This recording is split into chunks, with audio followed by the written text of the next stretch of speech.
दोस्तों आज हम मुख्यतः जानने वाले हैं ईपीएफओ और सरकार के बीच में प्रमुख जो समझौता हुआ है कि ईपीएस 95 पेंशन धारकों की पेंशन में कब तक वृद्धि की जाएगी, उसी से संबंधित है।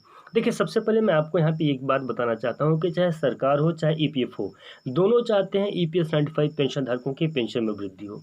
लेकिन समस्या कहाँ पे आ रही है, पेंशन वृद्धि क्यों नहीं हो रही है, और सरकार और ईपीएफओ के बीच में जो समझौता हुआ है उसमें ईपीएस 95 पेंशन धारकों के लिए कौन कौन से जो तो प्रावधान दिए गए हैं, कौन-कौन से प्रावधान दिखाए गए हैं। दोस्तों बहुत सारी ये खबर निकल के सामने आ रही है कि अभी 2023 में ईपीएफओ सरकार के बीच में एक बड़ा समझौता होने वाला है, जिससे ईपीएस 95 पेंशन धारकों की डायरेक्ट जो तो ईपीएस 95 पेंशन धारकों की पेंशन में वृद्धि हो जाएगी।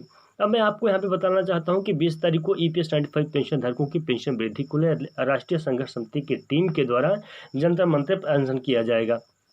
उस अनशन का एक विशेष मोटो है ईपीएस 95 पेंशन धारकों की पेंशन वृद्धि करवाना। 7,500 रुपये उनकी पेंशन राशि चाहिए, वो 7,500 रुपये जो है वो भी जो तो एक पर्टिकुलर जैसे कोषाध्यक्ष समिति की सिफारिश की वजह से हुआ था। लेकिन आज हम लोग ये मुख्य जानेंगे कि ईपीएफओ सरकार के बीच में जो समझौता होने वाला था उससे ईपीएस 95 पेंशन धारक कितने लाभान्वित होंगे, क्या समझौता होगा अथवा नहीं होगा, और समझौता कब हुआ था। दोस्तों मैं तो यहाँ पे आपको सबसे पहले क्लियर कर दूं कि 23 मई 2014 को ही ईपीएस 95 पेंशन धारकों के पेंशन वृद्धि या पेंशन संबंधित एक समझौता हुआ था। यानी कि ईपीएफओ सरकार के बीच में जो समझौता हुआ था वो 23 मई 2014 को हुआ था। तो 23 मई 2014 को ही ईपीएफओ सरकार के बीच में जो समझौता हुआ था उसी को ध्यान में रखेंगे।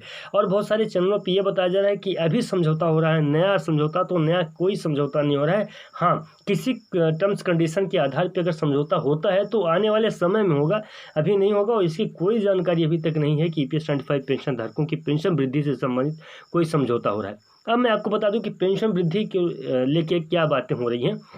देखिए, सरकार भी चाहती है ईपीएस 95 पेंशन धारकों की पेंशन में वृद्धि हो, और ईपीएफओ भी चाहता है कि ईपीएस 95 पेंशन धारकों की पेंशन में वृद्धि हो। लेकिन समस्या यहाँ पे भी आ जाती है, क्योंकि देखिए एक नियम बनाए जाते हैं, उन्हीं नियमों के आधार पे इंसान को चलना होता है। अगर नियम के आधार पे नहीं चलेंगे तो यकीनन समझ लीजिए कि आगे चल के कहीं ना कहीं जो तो बिल पास नहीं हो पाएंगे। इसलिए सरकार की सहमति अत्यंत जरूरी है कि ताकि आगे चल के बिल पास हो जाए। और जहाँ तक राष्ट्रीय संघर्ष समिति की बात है तो राष्ट्रीय संघर्ष समिति का कहना ही है कि इसी मानसून सत्र में ही ईपीएस 95 पेंशन धारकों की पेंशन में वृद्धि हो जाए, नहीं तो सरकार फिर से आने वाले चुनावों में व्यस्त हो जाएगी और ईपीएस 95 पेंशन धारकों के लिए समय नहीं रह जाएगा।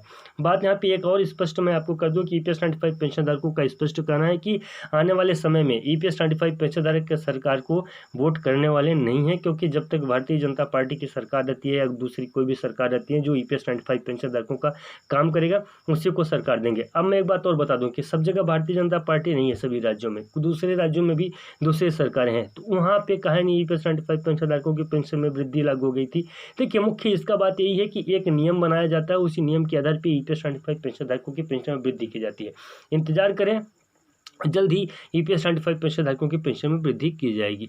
अब बात यहाँ पे आती है कि 20 तारीख के अंदर ही क्या ईपीएस 95 पेंशन धारकों की पेंशन में वृद्धि हो जाएगी अथवा कुछ समय और लग सकता है। तो मैं आपको बता दूं कि 20 तारीख को जो ये प्रदर्शन, उपवास, अनशन किया जा रहा है उसका मुख्य मतलब ये होता है कि 20 तारीख से ही मानसून सत्र जो तो शुरू होने वाला है। उससे मानसून सत्र के शुरुआती दिनों में ही एक सरकार के ऊपर दबाव बनाने के लिए दिल्ली में जंतर मंतर पर जो तो अनशन किया जा रहा है। अगर नहीं अभी बनाएंगे, दबाव नहीं बनाएंगे, अनशन नहीं करेंगे तो हो सकता है कि आने वाले समय में ईपीएस 95 पेंशन धारक सरकार या ईपीएफओ के दिमाग से हट जाए। इसीलिए एक बार फिर से जो तो पूरा कोशिश करके जंतर मंतर पे जा रहे हैं ईपीएस राष्ट्रीय संघर्ष समिति की टीम, और आने वाले समय में राष्ट्रीय संघर्ष समिति की टीम ईपीएस 95 पेंशन धारकों की पेंशन में वृद्धि करवाएगी, जरूर से जरूर करवाएगी। लेकिन समय तय नहीं है, कितना समय और लग सकता है ये भी बता पाना मुश्किल है। बाकी दूसरे वीडियो में हम लोग डिस्कस करेंगे ईपीएस 95 पेंशन धारकों से संबंधित।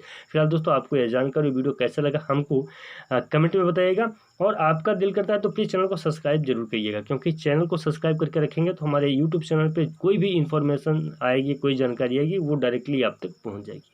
मिलते हैं नए वीडियो में और नए अपडेट में, तब तक के लिए नमस्कार, जय हिंद, जय भारत।